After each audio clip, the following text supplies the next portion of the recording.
A while ago, I asked you guys if you would be interested in seeing how I build some new tie rods for my 8N tractor. And to my surprise, a lot of people showed interest in that. So today we're in the shop. I think I've got all the parts that I'm gonna need to do this, and we're gonna do it. That's what's going on today on Farmer Tyler Ranch.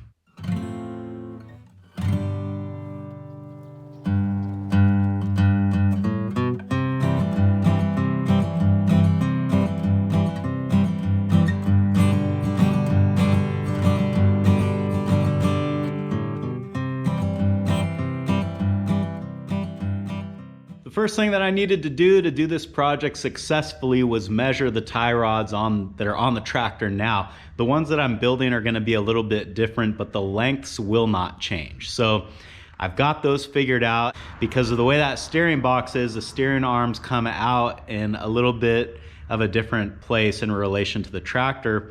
So the left side and the right side tie rod are like 2 or 3 inches different. So I'm glad I measured both sides. If you're gonna do this too, make sure you measure both sides and get those measurements to figure out which one goes where. So because I have those measurements, I can go ahead and get my pipe that I'm gonna be using to build these and cut it to length.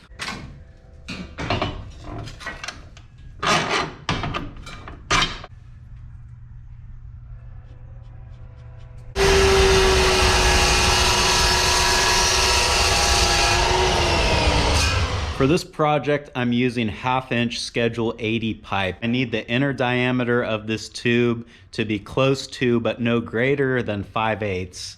And I need the wall thickness to be thick enough to cut some threads in. And the 1/2 inch Schedule 80 fits the bill. And that leads me perfectly into the next step. I need to cut an 11/16 thread inside this pipe. And in order to do that properly, I need to first drill it out to 5/8.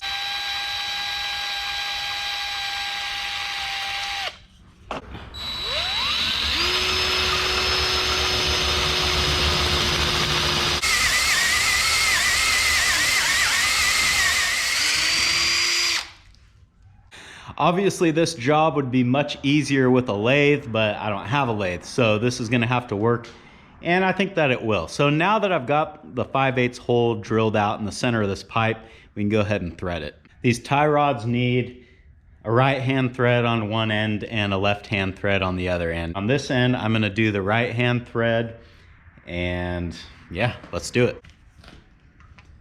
Plenty of oil.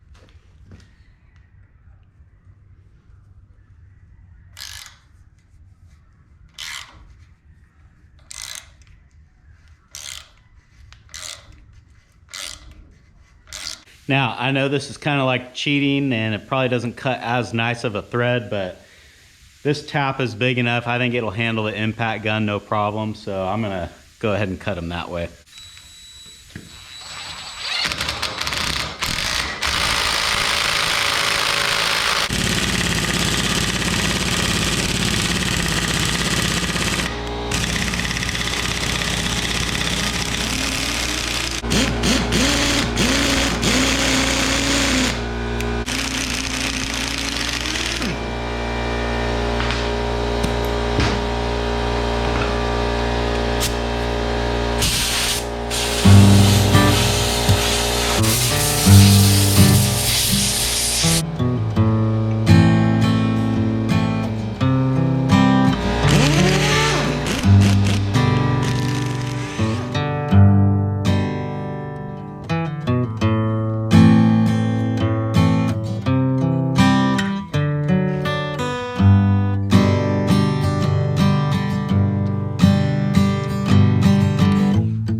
Well, the hard part is finally over. Man, that took forever. I know the editing is probably gonna make it look like that was a fairly fast and simple process, but rest assured guys, to cut the 4 different threads on these 2 rods took me about 2 hours, maybe even a little bit longer. The impact wrench really saved my butt on this one. I think if I tried to do this by hand, I'd probably still be doing it for another day or so. Anyway, these are almost ready to go on the tractor. There is one more thing that I want to do before we get to that point. Let me show you what that is. In order to adjust these rods, they're going to have to twist. And as you do that, the rod itself rotates and each tie rod end is obviously fixed on its respective part on the tractor. So as you're rotating the rod, it gets longer or shorter depending on which way you're turning it. So I need something on the rod itself that I can get a wrench on so that it's easy for me to turn and adjust that and get it dialed in. I could use a pipe wrench on this, but I really don't want to mar it up and get it looking ugly. Once we get these all done, I do plan on painting them. And once they're painted, I don't want to take a pipe wrench to it. So my idea is to take one of these nuts off of the steering box on the Jubilee that got replaced when I rebuilt it. But my plan is to drill this hole out to 7/8 so it fits over that shaft, and then I'll just put, you know, a few little tack welds on that to hold it in place. That way, when the rod is all done, I'll have a great place to put a wrench on and I can turn it to adjust the rod. Now, part of me says it's gonna be a lot faster to drill these out by hand in the vise, but the smarter part of me says this is a better job for the drill press. I'm gonna go ahead and put a little piece of wood here in the drill press vise so that when that bit clears the nut, it doesn't dig into the vise itself. Now, this is not a nice drill press vise at all. In fact, I really don't like this, but it's better than nothing. So I don't want to ruin it until I've got something better to replace it with.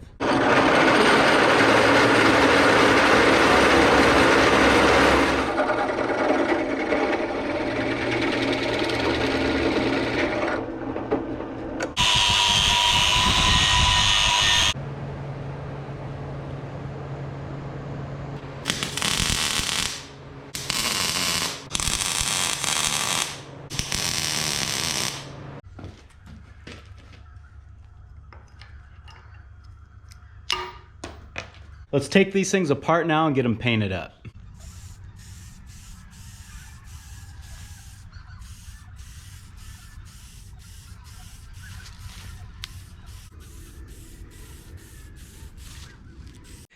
It's the next day now, and I just wanted to get you guys caught up to where I'm at with the steering arms.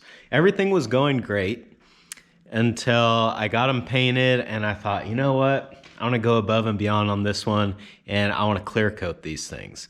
Well, as soon as I sprayed the clear coat on my red paint, something happened, and the clear coat and the paint like reacted together, and let me show you what it did.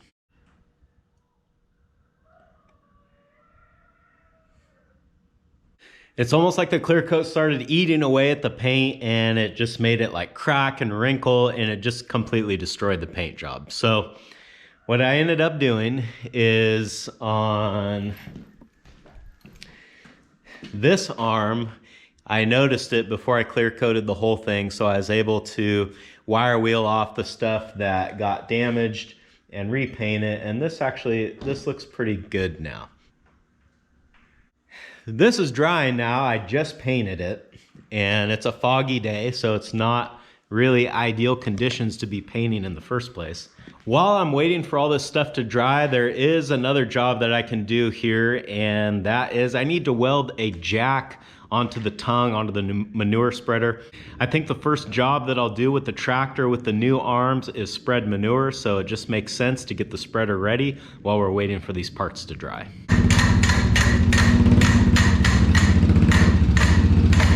Pretty much all the work that I have to do on the spreader is here on the tongue end. I think this thing is light enough and balanced enough that I can just pick the tongue up and swing it around, so that's what I'm gonna try.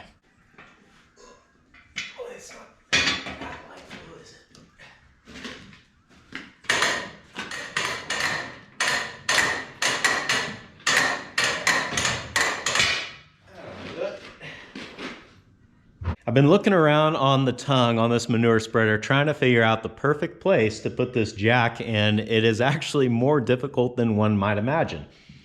Originally, I was just going to mount it right here on the side, and as long as I put it in a place where the handle had enough clearance where it wouldn't hit this piece of the spreader, you know, this was going to be it. But I started thinking that when I make a really sharp turn, there's a chance that my tire could hit it right here. So I don't think I want to put it there. Anywhere further back on the tongue, you're going to be hitting stuff while you're cranking on that jack. So really the only place that I can think to put this, it's right here on the back. I don't know what this plate is even here for. If you know why this is here, let me know, because I've been staring at this, scratching my head, trying to figure out what this is for, and I have no idea. I think what I'm gonna do is I'm gonna weld a little plate on the back here, and that'll give me a good flat surface to weld the jack to. If you have ever noticed the huge pile of small scrap pieces of metal that I have under this table, a project like this is exactly why I keep this kind of stuff around.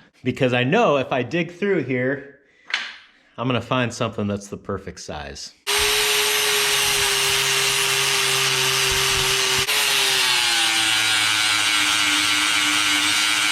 All right, I've got everything prepped and ready to weld on here. Now you guys are gonna see me weld this downhill if the video shows that. Usually I edit my welding to be quite short because there's not really a whole lot to see on camera, but I'm gonna weld these downhill. Now, if strength was of critical importance on this, I wouldn't do that. I would weld it uphill. Welding uphill gets better penetration and it's a lot stronger, but it's also a lot more time consuming and a lot harder. So because we know that this jack isn't gonna be dealing with a lot of weight, I mean, obviously I can lift this tongue up and swing it around myself. So strength isn't a huge issue here. That's why I'm taking the lazy way out and welding these downhill.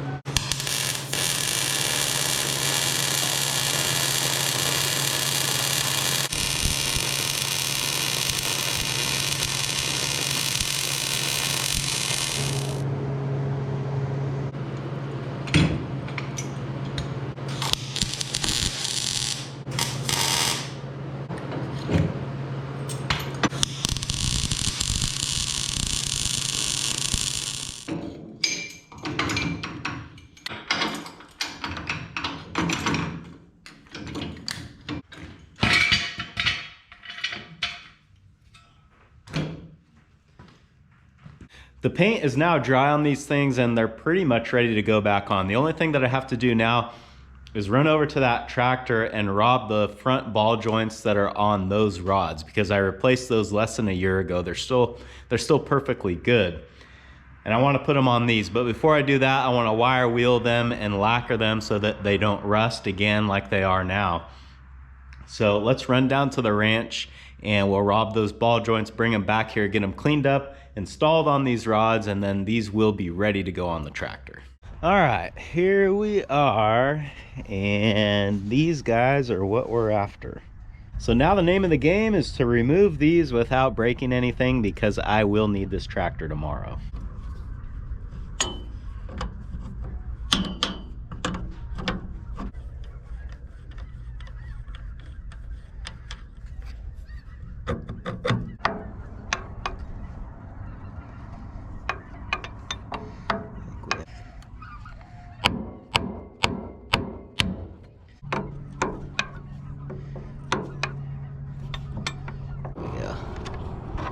Well, I guess that's one of the big benefits to having oil leaks everywhere, is that not very many things get seized up because they are soaking in oil all the time. As we look at this ball joint, you can see that it doesn't look great. I mean, the steering still worked and everything, but the seals are all blown out on this thing, and I don't think it's going to be long for this world, especially doing loader work like we're going to be doing. So this was sort of a preemptive repair, but I think it was a good one. Now let's just hope that the other side comes off as easily as this side did. Bingo. Well, thank goodness that one was easy too. And as we look at the ball joint here that's back by the steering box, it looks to be just about in the same condition as the other side. So these were definitely due, needed to be done. They did still work, but I don't know for how much longer. All right, let's run these back up to the shop. We'll pull off the good ball joints that we need, slap them on the new arms, and then we should be able to put all this back together and try it out.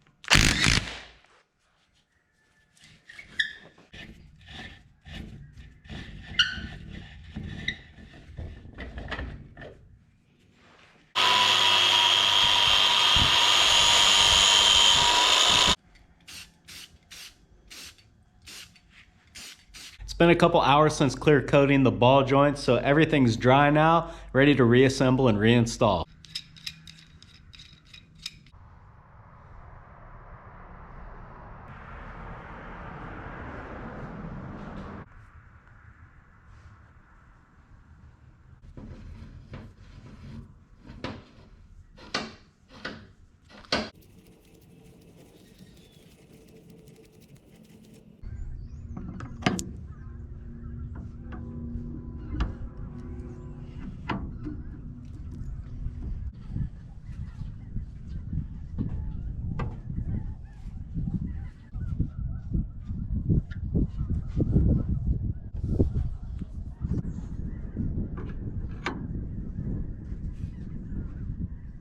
Well, they sure look nice, but I think we ought to fire this thing up and see if they work as good as they look.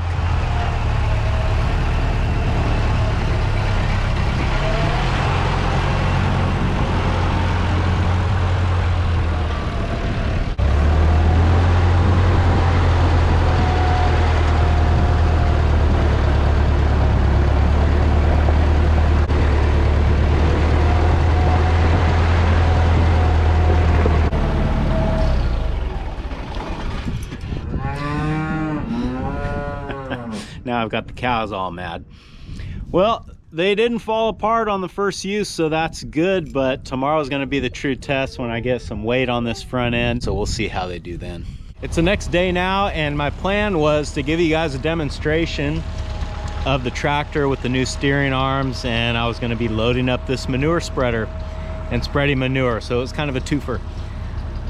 But what ended up happening is I got one load of manure in the spreader, spread it out. It was spreading really nice. The manure is a lot wetter now, and it was coming out of here perfect, just like what I would expect to see.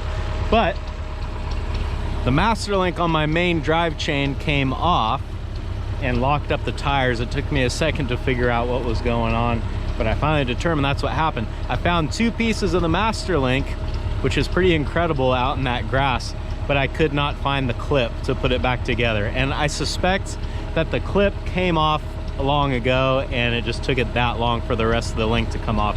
There is one other little job that's kind of been hanging over my head that needs to get done, and I think that it will be a good way to demonstrate the steering on that tractor while putting a decent load on it, and we'll just kind of see how she does.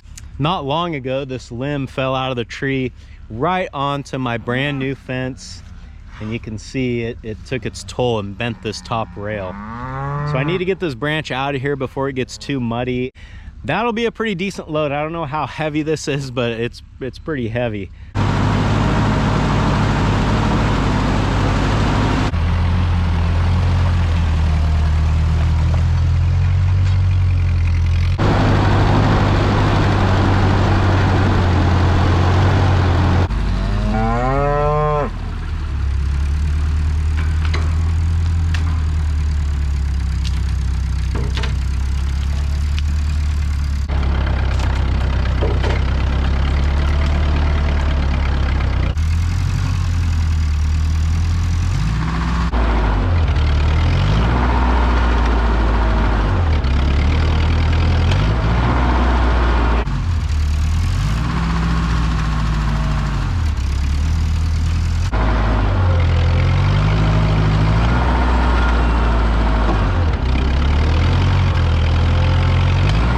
This ground, it's just too soft for a two-wheel drive tractor to try to get this thing out of here. Anyway you look at it, our purposes of testing the tractor I think were met, and I've been hammering on this thing a lot more than what you've seen on camera, and so far everything's working great.